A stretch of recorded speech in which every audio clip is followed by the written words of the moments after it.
Nicoletta, please. Episode 31, and Nicoletta, go. Hola, everyone. Yes, here we go. So it's a late night one tonight. It's Friday night here, and I'm doing a late one. And I must not move that watch.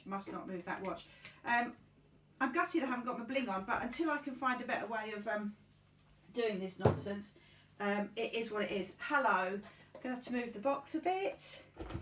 It's quite interesting doing it in an even lower lighting setting. That's going to go well for the puzzle, isn't it, everybody?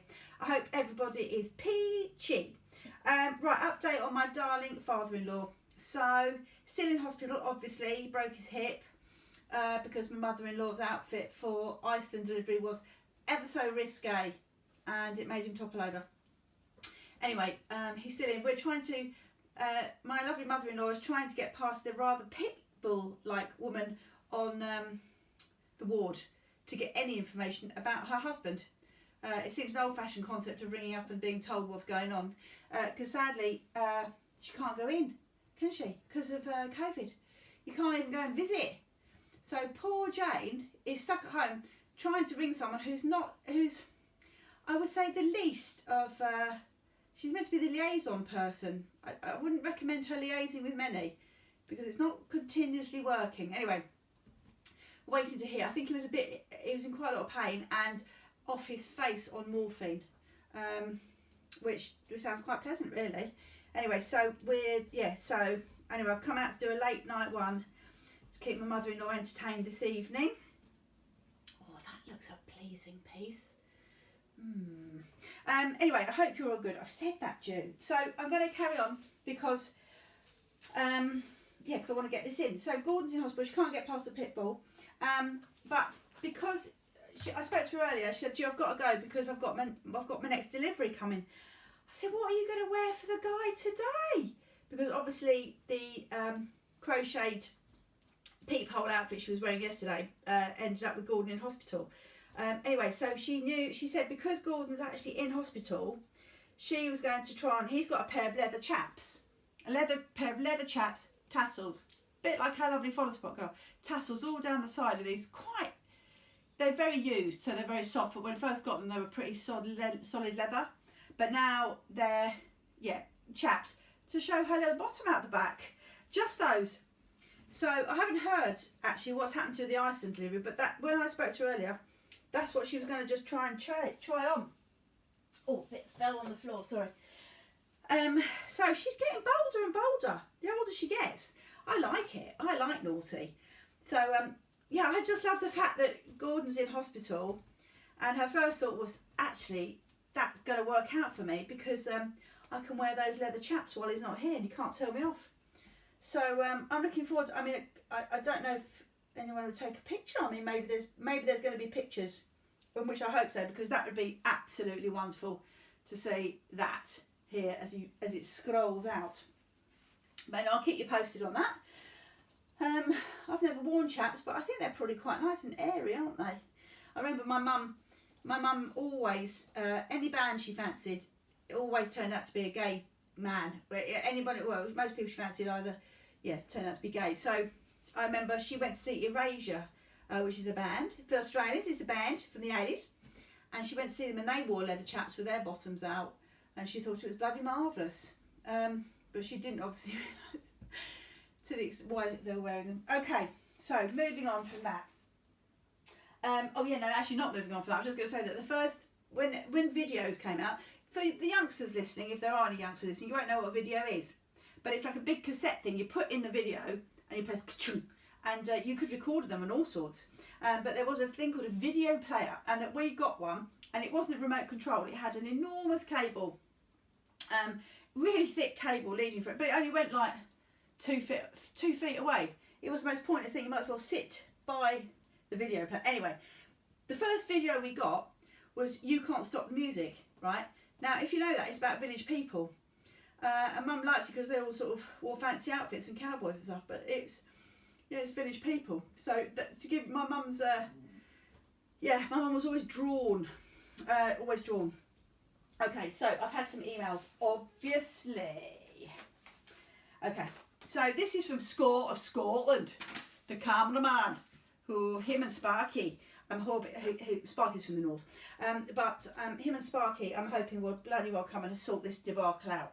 Anyway, Score of Scotland, dear Julia, all the common courtesies. He says it, all the common courtesies, brilliant, love that. Sorry for the radio silence. I'm having to say it in his accent so he understands it's for him, just so you know, because it's Duolingo night. Sorry for the radio silence. I had one day filming last week and I've been exhausted ever since. Seriously concerned I'll never be able to do normal working hours again. I know. Can't even imagine. The thought of it is making me feel a bit woozy. Anyway, I've compiled a list of my favourite bits from recent episodes in no particular order. Okay, so I'm going to read them out, and if you agree with Score of Scotland, I'd like to hear from you. Okay. When you left the shed to get an email and left the camera rolling for several minutes. Oh yeah. That's because I don't know, I'm not very good at editing. So I thought, well, I need to go and get it, but I can't stop it. And you might have seen from my various efforts of editing, exactly, I probably made the right decision. But that's because I thought, well, I've got to go, and there we are. When you tipped out the second box without any care or consideration, causing emotional distress to many. Yeah, that did cause quite a ruckus. I got a bit of feedback about that with my nonchalance of just chucking the box out. But I think it served me well. And I also just love the reaction of adults screaming to camera. What's the other? You and Bethany discussing the Mile High Club was particularly pleasing. It was good because Bethany just went, when I explained, she went, oh. It was just carried on. They didn't put her off a pace though, did it? She didn't miss a beat carrying on with the jigsaw. She got a few more edges done a bit quicker than she would have. She hasn't discussed it since with me, hasn't brought it up again. We haven't discussed it. I did like that because Beth is hilarious in here. The uncontrollable zooming in episode 29. Yeah, that's because of this, isn't it? And my Sacred Raven bracelet. I feel less of a Sacred Raven.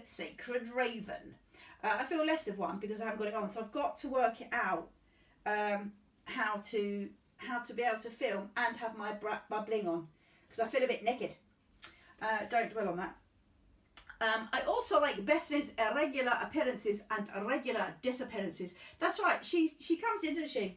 She comes in, she does a bit, and then she goes, well, I'm going now. Just literally goes, boom, done, I'm over it. That's it's, yeah, she's become a legend in this. A legend. Yes. And however, he goes, I would be happy to consult on future productions from the shed when lockdown regulations allow. Although my rates are very reasonable, as above, I will have to ease into the work. Well, don't worry, because I think if you need to ease into anything, I think this is going to be easy in it, really, based on if you're witnessing. If you've seen all the episodes, Scott, I think easing into it is that, yeah, this is the best one. Rumours that I can be bought with cheap red wine and good conversation may be accurate. Yes, and that's true.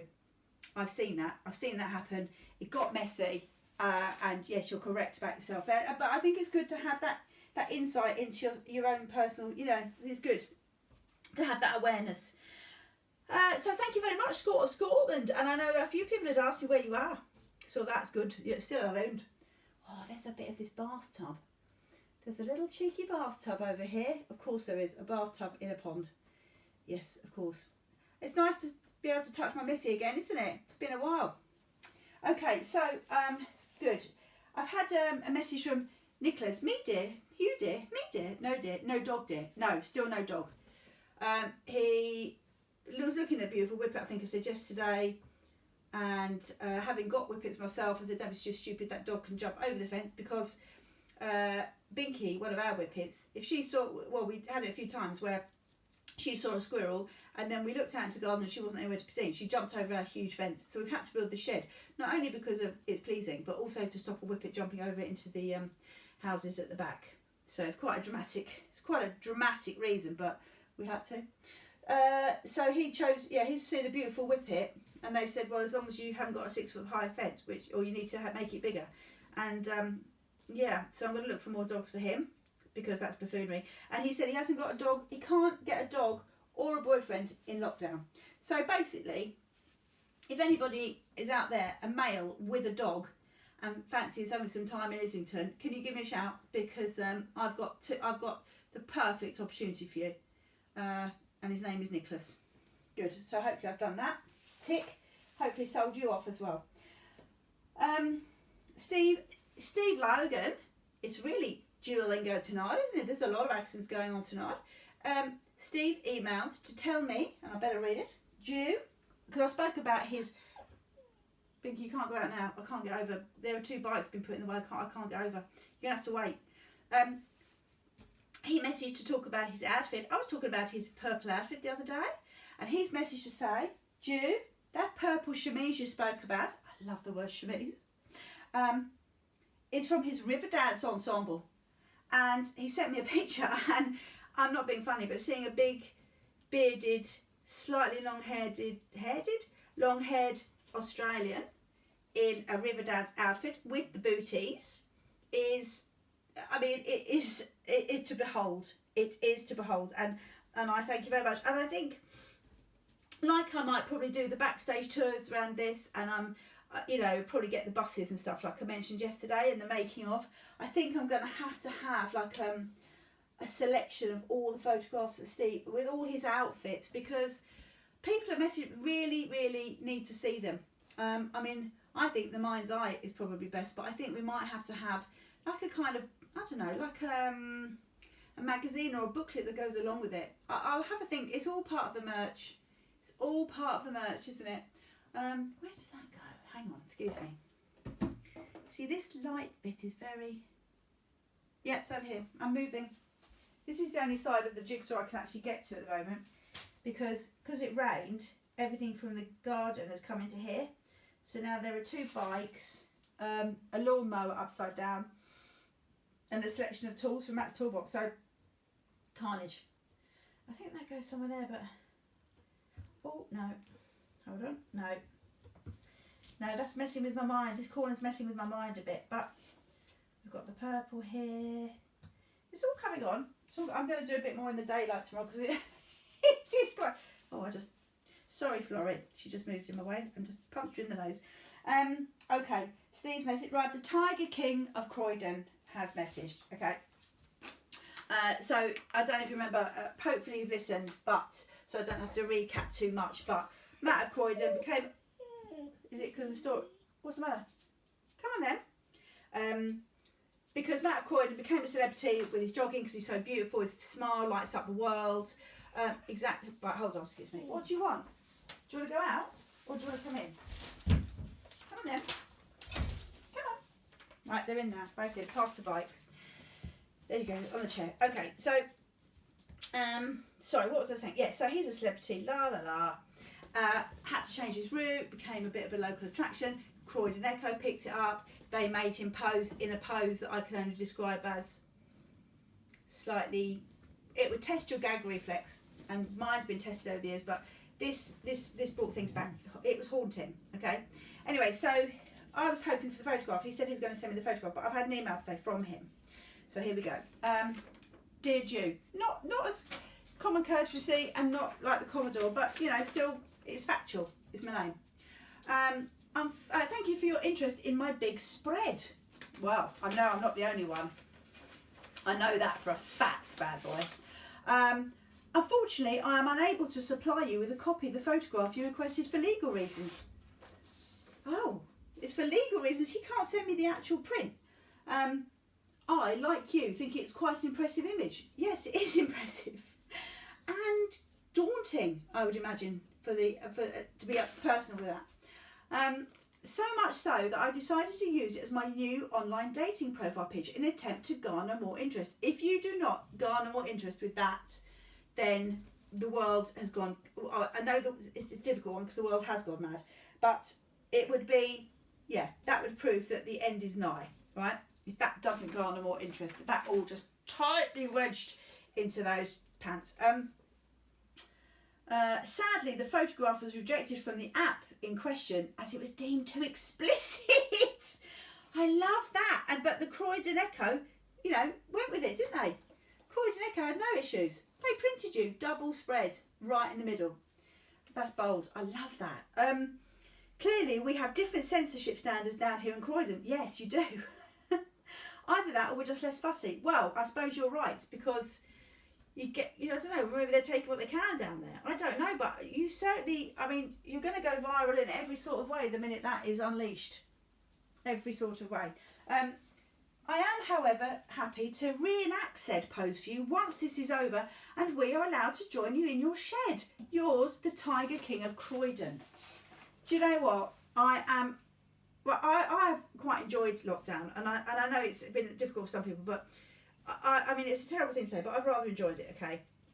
And, because, I'm stuffed with my family, I get to see my family every single day here, and you don't have to be anywhere, right? And I know that's shallow and everything, but I have enjoyed it. And, my mum's around the corner, we've managed to look after her, and it's just been peachy. But, and I have been thinking, when it all starts again, it's all going to go back to normal. Anyway, the actual joy, the only thing that's bringing me joy now, having read that email, is the thought that I could have you lying. I'm going to have to get a bit more of the jigsaw. Well, definitely flattened. Just the thought that you could be lying in my shed on here is almost too much I'm almost wanting to break the rules. I'm actually wanting to go for it now and smash it all up and go, just get yourself on my table. So that is a very, very pleasing thought, and I thank you for your interest in doing that. And even thinking about you's made me find a bit of puzzle. Florrie, now negotiating whippets in a darkened shed turns out to be pretty Trixie. Now hold on, babes. Hold on, darling. The anxiety of this poor whippet now, since I've been with her all the time, is heartbreaking. She follows me everywhere, sleeps at the end of my bed. If I even go to the loo, she's there. She's so sweet. She's old, deaf and sweet. I'm just old and deaf. Right, now where do you go? Sorry if me doing the jigsaw's getting in the way of my anecdotage, but it doesn't matter tonight, does it? Right, no, sod it. I don't know where that goes. I'll have to do that in the light, Florrie. Florrie, we're going back over this side now, darling. Come on. That's going to be there. Oh, you see now, I don't know if you can see down here, but down here is this, I'll show you on the picture. Hold on, let me try and lean it in. If you can see it, is it too dark? That's it, down here. There's a bathtub in a pond. I'm trying to do that. That's all down here. I'm just going to move my miffy. You've always got it in the right position, haven't you? There we go. Right, where are my notes? I've got to turn my notes around now. It's very after dark. Well, it's not dark. Right, I heard.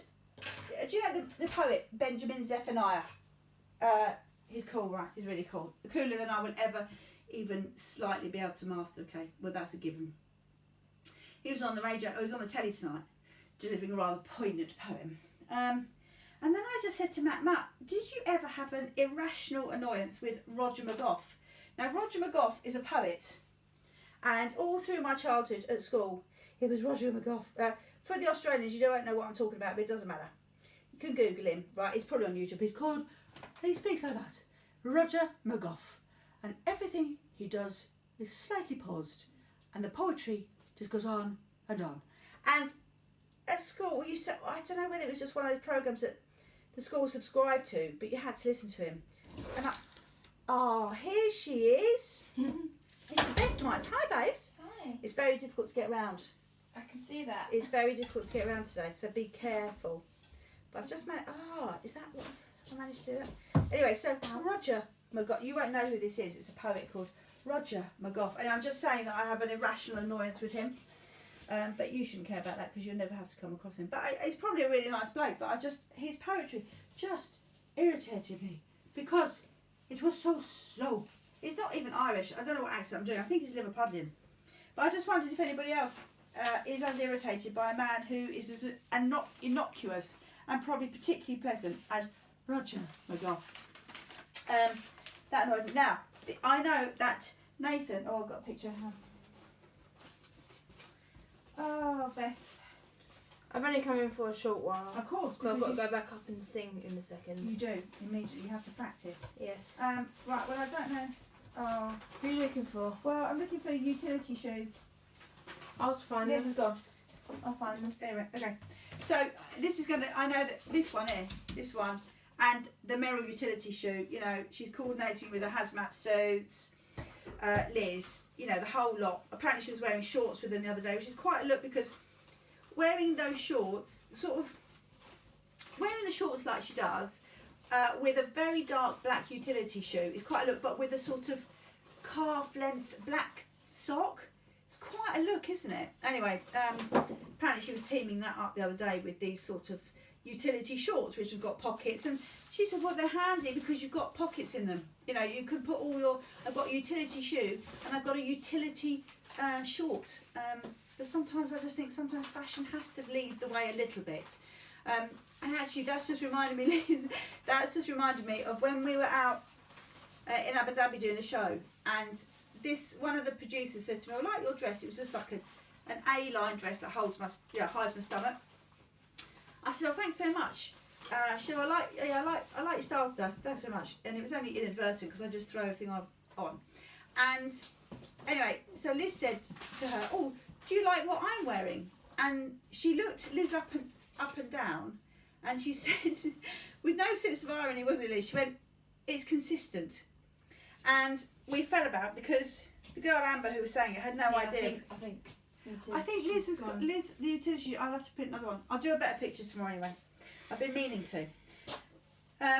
Yeah, that was funny, wasn't it? So we've always laughed at that, haven't we? Not, you know, each their own everything. But yeah, it's consistent, and I've never heard a funnier review of an outfit. Oh, is that no? Join up to there. Was that? Oh yeah, well done. Well done, young'un.